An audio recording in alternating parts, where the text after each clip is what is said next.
राजस्थान की ताजा खबरें 23 जनवरी 2025। आज हम आपको राजस्थान के हर कोने से जुड़ी ताजा और महत्वपूर्ण खबरें देंगे। चाहे आप जयपुर की हलचल में हों, उदयपुर की झीलों के किनारे या राजस्थान के किसी ग्रामीण इलाके में, हमारे पास आपके लिए कुछ खास है।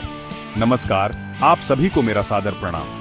हम आपके लिए लाए हैं आज की सबसे बड़ी और महत्वपूर्ण खबरें जो आपके जीवन को प्रभावित कर सकती हैं। स्वागत है आपका में, जहां हम बात करते हैं उन खबरों की जो आपके जीवन को प्रभावित करती हैं।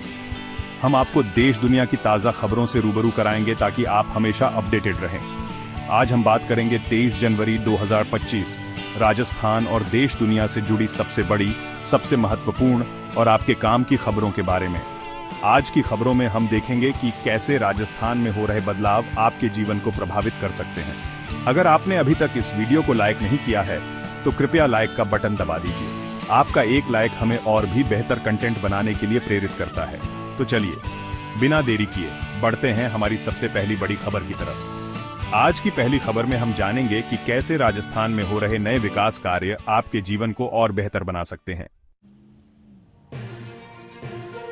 राजस्थान से शुरुआत करते हैं, जहां आज हजारों छात्र सड़कों पर उतरे हैं।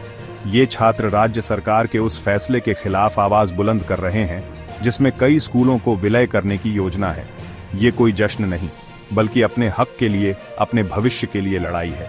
छात्रों का कहना है कि ऐसा करने से उनके लिए दूर दराज के स्कूलों में जाना मुश्किल हो जाएगा। छात्रों का जोश और आक्रोश साफ दिखाई दे रहा है। वे अपने हक की मांग कर रहे हैं और उनका दृढ़ संकल्प अडिग है।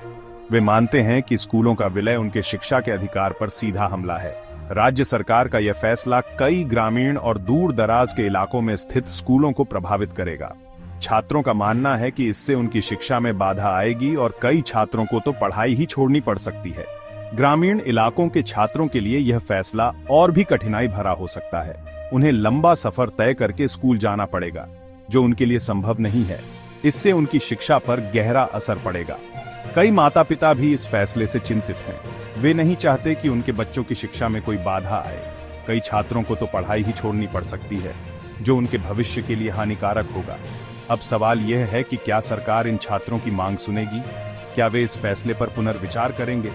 छात्रों और उनके माता पिता की चिंताओं को ध्यान में रखते हुए सरकार को इस मुद्दे पर गंभीरता से विचार करना चाहिए। ये तो वक्त ही बताएगा कि सरकार क्या कदम उठाती है, लेकिन फिलहाल छात्रों का संघर्ष जारी है और वे अपने हक के लिए लड़ाई लड़ते रहेंगे।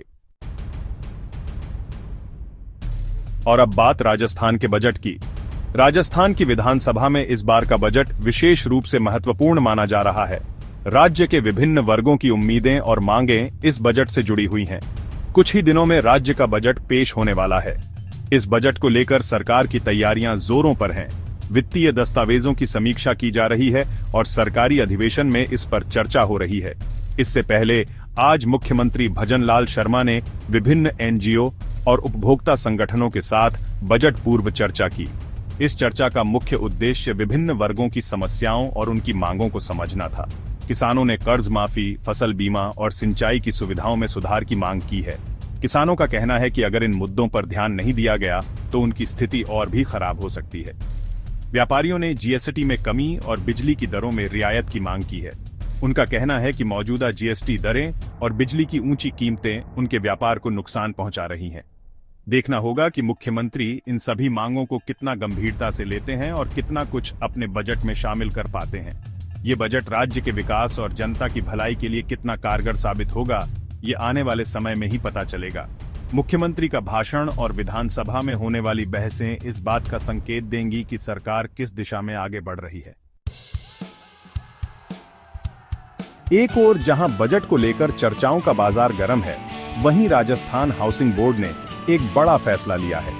बोर्ड ने अब से सभी भुगतान ऑनलाइन करने का निर्णय लिया है।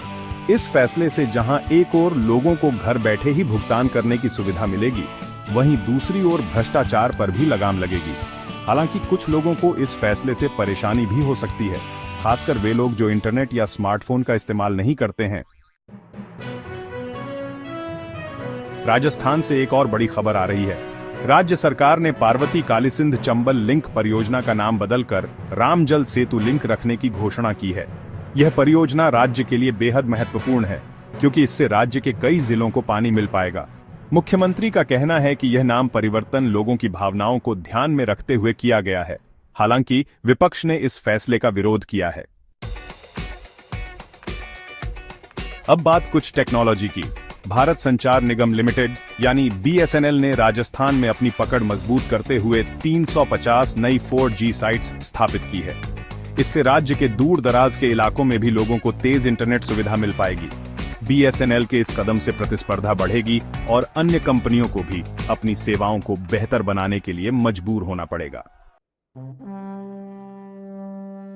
राजस्थान के सीकर जिले से आज एक बड़ी खबर सामने आई है। नीम काथाना को जिला बनाने की मांग को लेकर अभिभाषक संघ ने 30 जनवरी से अनिश्चितकालीन चक्का जाम का ऐलान किया है। संघ का कहना है कि नीम काथाना को जिला बनाए जाने की मांग लंबे समय से चली आ रही है, लेकिन सरकार इस पर कोई ध्यान नहीं दे रही है। राजस्थान के किसानों के लिए एक बुरी खबर है। राज्य सरकार ने इस साल बाजरा की खरीद न्यूनतम समर्थन मूल्य यानी MSP पर न करने का निर्णय लिया है। हालांकि किसान संगठनों ने सरकार के इस फैसले का विरोध किया है। किसानों का कहना है कि बाजार में उतार चढ़ाव होता रहता है और अगर सरकार खरीद नहीं करेगी तो उन्हें अपनी फसल सस्ते दामों पर बेचनी पड़ेगी। और अब एक नजर डूंगरपुर जिले से आ रही एक चौंकाने वाली खबर पर। जिले में एक अधिकारी के गर्ल्स हॉस्टल में 3 रात ठहरने का मामला तूल पकड़ रहा है। पुलिस मामले की जांच कर रही है। जांच के बाद ही पता चल पाएगा कि इस मामले में क्या सच्चाई है। राजस्थान के नए बने गंगापुर सिटी जिले में आज कलेक्टर शुभम चौधरी ने पहली बार दौरा किया। अपने दौरे के दौरान उन्होंने जिले के विभिन्न विकास कार्यों का जायजा लिया और अधिकारियों को जरूरी निर्देश दिए। कलेक्टर के इस दौरे से जिले के लोगों में उम्मीद जगी है कि अब उनकी समस्याओं का जल्द से जल्द समाधान होगा। और अब एक नजर मौसम पर। राजस्थान में मौसम विभाग ने आगामी दिनों में बारिश की संभावना जताई है। विभाग के अनुसार राज्य के कई हिस्सों में हल्की से मध्यम बारिश हो सकती है। बारिश से जहां एक ओर ठंड बढ़ने की आशंका है, वहीं दूसरी ओर किसानों के लिए यह राहत की खबर है। गुलाबी नगरी जयपुर में आज से साहित्य का महाकुंभ शुरू हो गया है। जी हां, जयपुर साहित्य महोत्सव आज से शुरू हो गया है। इस महोत्सव में देश विदेश के कई प्रसिद्ध लेखक और साहित्यकार शिरकत कर रहे हैं। 5 दिनों तक चलने वाले इस महोत्सव में साहित्य के अलग अलग पहलुओं पर चर्चा की जाएगी। राजस्थान पुलिस ने नशे के खिलाफ बड़ा अभियान शुरू किया है। इस अभियान के तहत पुलिस राज्य भर में छापेमारी कर रही है और नशीले पदार्थों की तस्करी करने वालों को गिरफ्तार कर रही है। पुलिस का कहना है कि नशे के कारण राज्य में अपराध बढ़ रहे हैं। खेल के मैदान से खबर है कि राजस्थान में राज्य स्तरीय कबड्डी प्रतियोगिता का आयोजन किया गया है। इस प्रतियोगिता में राज्य के विभिन्न जिलों की टीमें हिस्सा ले रही हैं। फाइनल मुकाबला जयपुर और जोधपुर के बीच खेला जाएगा। राजस्थान सरकार ने राज्य के सरकारी अस्पतालों में बुनियादी सुविधाओं को बेहतर बनाने के लिए कई नई योजनाएं शुरू की हैं। इन योजनाओं के तहत अस्पतालों में नए बेड, आधुनिक उपकरण, डॉक्टरों और नर्सों की नियुक्ति की जाएगी। इससे सेवाओं में सुधार होगा। और अंत में बात संस्कृति की। राजस्थान में लोक कला प्रदर्शनी का आयोजन किया गया है। इस प्रदर्शनी में राज्य के विभिन्न हिस्सों से आए कलाकार अपनी कला का प्रदर्शन कर रहे हैं। तो ये थी आज की कुछ मुख्य खबरें। कैसी लगी आपको ये सारी खबरें? मुझे कमेंट्स में जरूर बताइए। अगर वीडियो अच्छा लगा हो तो इसे लाइक कीजिए और अगर आपने चैनल को सब्सक्राइब नहीं किया है तो अभी सब्सक्राइब कीजिए। साथ ही घंटी के निशान को दबाना मत भूलिएगा ताकि आपको हमारी हर नई वीडियो का नोटिफिकेशन सबसे पहले मिले। मैं फिर मिलूंगा ऐसी ही अच्छी और खास खबरों के साथ। तब तक के लिए जय श्री राम, जय हिंद, वंदे मातरम।